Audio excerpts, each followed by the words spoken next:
Hey, lovely. Welcome back to the Brand Builders Lab podcast. Awesome to have you here. Today, I want to share with you how you can build an audience, an email list, a following of buyers, because I think that we are so focused on all the free things that we give our audience that we just need to have a bit more of a strategy around it so that you're not just constantly giving without getting paid for your expertise as well. So today is all about that. And I wanted to give you a few strategies and tactics that you can be using and also just a new way of thinking of it. Now, if you're new here, hey there. I'm Suze Chadwick. I'm a personal brand and business and minds coach. I work with coaches, consultants, and service providers to help you to create scalable impact, which basically means that you know that you want to go bigger, you know you've got something to say, you know you've got something to share, and you want to build scalable products that help you to reach more people without the burnout. So, listen, today, the reason that I wanted to talk about this today is because it's really easy to just keep giving free things. And over the years, I've done a lot of free webinars. They've been fantastic for attracting new clients, selling Brand Builders Academy, which is like my level one program. And more recently, and I think this is more about a shift in the market, is that we have been running those live webinars. They are free. We get a lot of people that sign up. But in the last 4, 5, 6 months, I've really found that the commitment rate, the show up rate, the sale rate has not been as good as it has been in the past.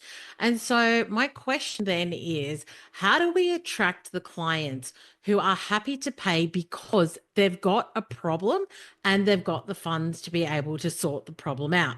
Now, I think that there's levels that you can be thinking about. I think we give a lot of free content away on our socials. We give a lot of free content away if you've got a YouTube or if you've got a podcast. And so there's so much information that's available. People can get a lot of information, but we really want to be the solution for their pain point, the solution for their problem. So whilst they can go and consume all of that free, amazing content, you've probably got a blog as well. While they can go and consume all of that free content, we really want to make sure that when we are doing something that is next level, where they can implement, where they can learn something that is more in depth, where they can get a win very quickly through something that we're doing, it's okay to charge for it. And I think that the reason I want to really share this with you today is because we want to be teaching our audience that not everything that we do is free. And I think we also have to look at how the market is changing and the fact that information is so readily available that we're really here for the transformation, not the information. We're really here to help our clients get that transformation. So I want to break it down into a few different elements. The first thing is that when you are on socials, because that's usually the gateway to potentially new people, is that sharing information with them, helping them to understand what you do, and potentially getting a mindset shift or learning something that can help them have a win is fantastic. But then we want our calls to actions to be action focused. So DM me this word if you want to fix this problem, or comment X to get my resource on how to fix this problem. And that might be something, could be anything from $7, $27, $47. So people who really want it, the people who want to solve that problem, who are willing to pay for it, because that's who we want to attract, people who are willing to pay for the solution are able to do that. And I know that some people are going to be like, but what about growing my email list, etc.? And yes, we absolutely want to grow our email list. And through the free content that you also provide, people can sign up. Yes, you can have a free lead magnet, but what you don't want to do is have loads and loads of free lead magnets. We want to have like one or two that we know works. It could be a webinar, it could be a resource, a download. But then anything else, we want to really be looking at how are we charging so that we attract buyers and not just tire kickers, people who want everything for free. You don't have to be one of those people that does everything for free. So the first thing is to create things like value ladders. So for example, you might be charging $7 something, $27 for something that could be a resource. Next thing is that within that, you might want to then position an implementation session. So that could be time with you, it could be time in a group where they then pay to come in and get a taster. And so instead of a free webinar, you could do a paid workshop. So recently, I did a $95 paid workshop for Map Your Med. Now, mapping your method leads into Amplify, and Amplify is a 12-month accelerator, and it's $800 odd dollars a month, $10,000 for the year. And so I'm not looking for people who are freebie seekers. I'm looking for people who really want to solve the problem. They are coaches, consultants, service providers who maybe want to move into coaching or consulting, and they want to learn how to build scalable impact. They want to build their program. They want to get really great at communicating their value. They want to build out their whole business. And so by charging, I'm now really attracting clients who are like, I'm willing to pay to solve this problem. Now, whether they join or not is another thing, but it means that they're willing to invest. So that's the first thing. And it was interesting because I did put out an email to my list and said, this is the workshop that I'm going to be running. If you're interested, let me know. So reply to me. And I got a lot more replies than I got bookings, which says to me that people, they want it if it's free, but they're not willing to pay for it. And once again, you've really got to start to take a look at your business in a different way where you're like, okay, how am I really attracting the people that are happy to invest to solve this problem? Because if they're not happy to invest $97, $27, they're definitely not going to be happy to invest a larger amount of money. And you've just got to be okay with as well, because like I said, you already give an incredible amount of free value that anybody and everybody can access all the time. So just on the email element is something I've been doing a lot more is getting people to raise their hands. So saying, this is what I'm thinking of doing. If you're interested, let me know. Now, once again, that really gets your email list to interact with you. It also says to me, is this person an action taker? Like, is this of interest enough that they're willing to respond via email and say, yes, Suze, I want this? Because I think that sometimes our email list can be a very passive place. We're emailing, we're giving lots of value, which is what I do every week. And then we put links in our emails for them to go check things out. We're not actually getting them to do anything, like to take action. And so, once again, as I said before, if somebody's willing to pay for an outcome, then they're happy to invest potentially in something bigger. If somebody's willing to respond to your email and say, yes, I'm interested, they're taking action. You're getting them to actually invest their time, their effort, or their money. Now, if you're not getting your audience to do any of that, then potentially you've got people that are happy just to sit back and let you continue to give them information, but they're not required to do anything. Now, I also want to share with you my thinking around this too. So, there are a couple of people who I follow online, I'm on their email list. I fully expect them to sell to me. Why? Because that's what they've trained me to expect from them. So, if you don't know Maria Went, she's an online entrepreneur and she does a lot of small priced products. And when I say small price, it can be anything from $27 through to, say, $500. And so she creates products fairly regularly. And then she'll send out an email saying, okay, this product is coming. You can join the wait list here so that you can find out when it's released, because if you buy on day one, it's going to be $97. If you buy on day two, it's going to be $149. If you buy on day three, it's going to be $200. And so she's training her audience to take action. Here is the thing that's coming. Join the wait list. Take action. If you buy on this day, or this day, you're going to get different price points. And so the people who are like, yes, I absolutely want it, they're going to buy on day one. And I am a big one for seeing entrepreneurs sell. We are in business to help our clients have a transformation, but we're in business and we can only stay in business when we make money. And I remember Laura Belgrave from Talking Shrimp. She's an email expert. She was sharing how she changed her email cadence, where on, say, a Monday and a Wednesday, she would give value where she'd be sharing great tips on email marketing, etc. And then every single Friday, she would sell. And she saw a huge increase in her revenue because she created this cadence with her audience. So they knew Mondays and Wednesdays was value. Friday, she would sell something, whether it was like a low price product or whether it was a bigger product. That was her day to sell. And so people then expected that there was offer coming on a Friday. And I think this is really part of training your audience, like you deciding, how do I want to run my business? How do I want to set the expectations for my audience when it comes to how I sell and the things that I deliver and give them?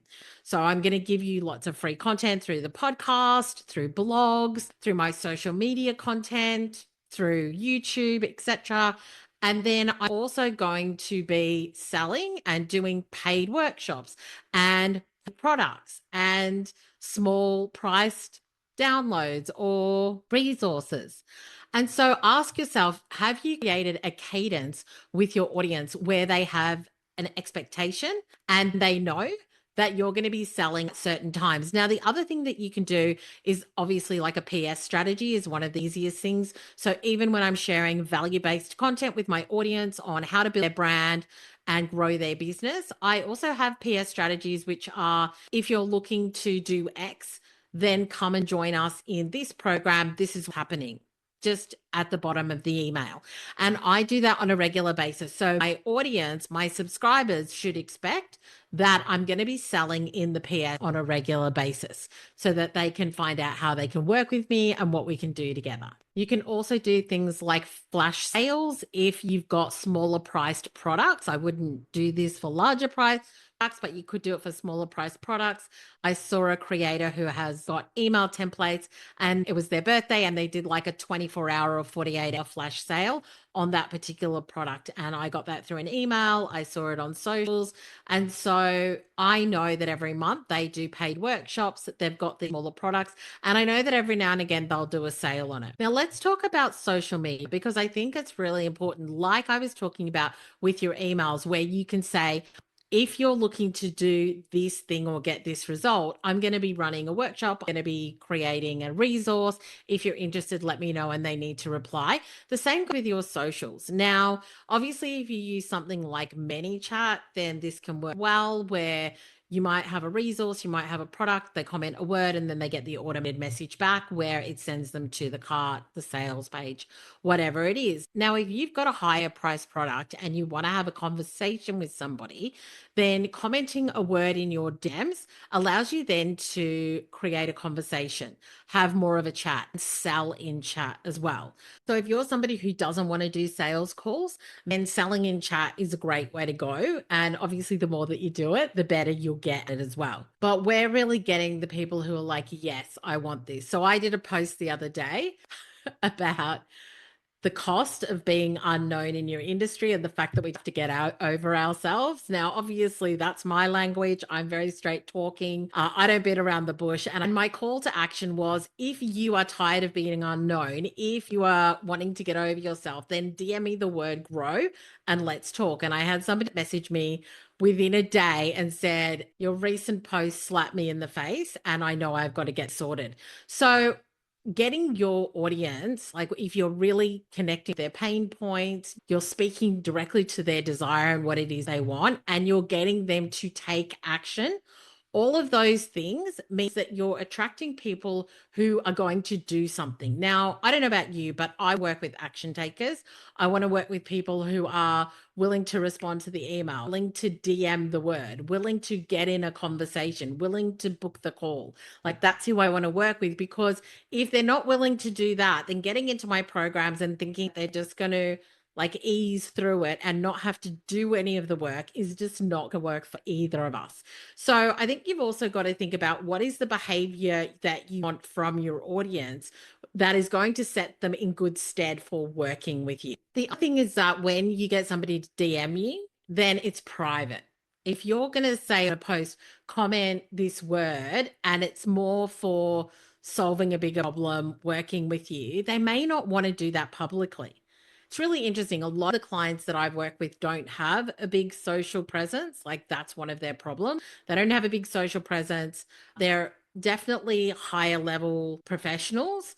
And so they don't always want to put out publicly, yes, I need help with this. So when you get them to DM you, that's private. That's something that they can do without anybody else knowing. And it's just a conversation between the two of you. The next thing is to really think about language. So, words like premium, yeah. So, this is a paid workshop, or this is a premium product. This is for those who are really wanting to work at a higher level, high touch. So, when I see any of those words, I know it's not going to be $5, and that's okay. Like, I'm always willing to invest when I have a problem to solve, and I feel like the person that I am considering is positioning themselves at the level that I'm looking to work at. So I think that when you are too cheap, when everything is free, when everything is low price, once again, you're potentially not attracting people who are willing to work with you at that higher level. Also, having things like client only resources. So people know that they have to be working with you in order to get this particular thing. And it's just starting to create language around what it is that you do, that if I come to one of your workshops, it's paid. If I want to get on a call with you, that's not like a discovery call, but a strategy call, that obviously that's paid. That the language that you're using is premium and higher end, if that's who you want to work with. And then the other thing to think about is scarcity. And obviously, you want this to be real. So, for example, with the Amplify Accelerator, with cohorts, we only take in 10 people at any one time. That is non negotiable. And so, that is something that we're focused on, is that there's only X number of spots left, or I'm looking for 3 people to join this month if you're wanting this transformation, this result. You can also have scarcity or a timely offer, which is that the price is going to be going up the next time with this. So you can also use that as well to get people to take action. But I just really want you to think about right now, when you look at your business, can I go to your website and give you money? This is a question I always ask my clients. Can I go to your website and give you money? Or does everything require me to get in contact with you or to do something else? Because you want to have those different things. You've got all of your free content, which is your customer facing content, your podcast, your YouTube, your blog, your social media. That's all good. It's all free. It's amazing. Then you've got your lower price products, which means that people are willing to pay money to solve a problem that they've got. Then you've got your next level up, which could be anything from like $100 to $500. And then you've got like your higher price products. So for me, BBA is at the $3,000 mark right now as we speak, and Amplify is at the 10K mark. And then I've got my coaching as well. So just really understanding your own ascension model when it comes to pricing, the problem that you solve, the support that your clients get, being able to confidently, and I think this is the word, confidently talk about it, talk about money, talk about the transformation, talk about the process that you take them through, which is what the Map Your Method paid workshop was that I did with my clients this week. It was, how do you confidently and clearly articulate how you work with clients, what the opportunity is, and the fact that this is going to get them the transformation that they want. When you can do all of those things through your free, low price, and higher paid products in a really strategic way, then you'll start to attract people who are buyers. If everything that you do is free, you're going to attract people that love free but are not willing to invest and pay. So I just want you to think about what your strategy is around all of your different levels of content and all of your different levels of coaching, consulting, and support. If you've got any questions, let me know. If you want to find out how you can work with me in Amplify to build your scalable impact and grow your coaching, consulting, or creative business, then make sure you hit me up in the DMs on Instagram, and I'll see you next week.